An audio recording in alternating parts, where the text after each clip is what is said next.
अस्सलाम वालेकुम। अब ये अक्सर उन भाइयों के नाम है जो बिल्कुल अनजान हैं, जो बारहा टोटके तलाश करते हैं कि हमें ये नुस्खा बता दिया जाए, हमें ये पता हो।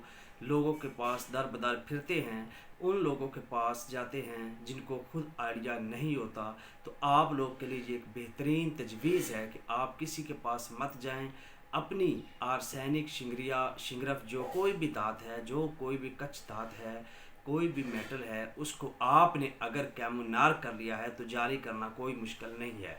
आप क्या करें, आप मदार ढूंढें, मदार के पत्ते लें, उनको थोड़ा सा पानी में तर करके उसके बाद उसका अर्क निकाल लें, यानी उसका पानी कुशीद कर लें। उस पानी में शिंगरफ को, वर्किया को, आर्सेनिक को, जो भी आपके पास है, जिसको भी आप जो है वो पकाना चाहते हैं, जारी करना चाहते हैं, उसमें पकाएं। ये 10-12 दिन पकाने के बाद रोज़ाना 7-8 घंटे ये अमल करें।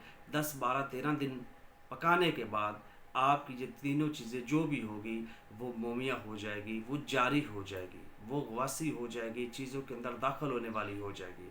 ये वो तरीका है कि अगर आपको किसी भी बात के इल्म नहीं है तो आप खुद कर सकते हैं, किसी से पूछने की कोई ज़रूरत नहीं है। ठीक है, बेहतर है कि अगर इसमें थोड़ा सा तूतिया मिला लिया जाए, नीला मिला लें तो अच्छी बात है, ना भी मिलाएं तो काम चल जाता है। यानी आपको किसी के पास जाने की ज़रूरत बिल्कुल भी नहीं है। शुक्रिया।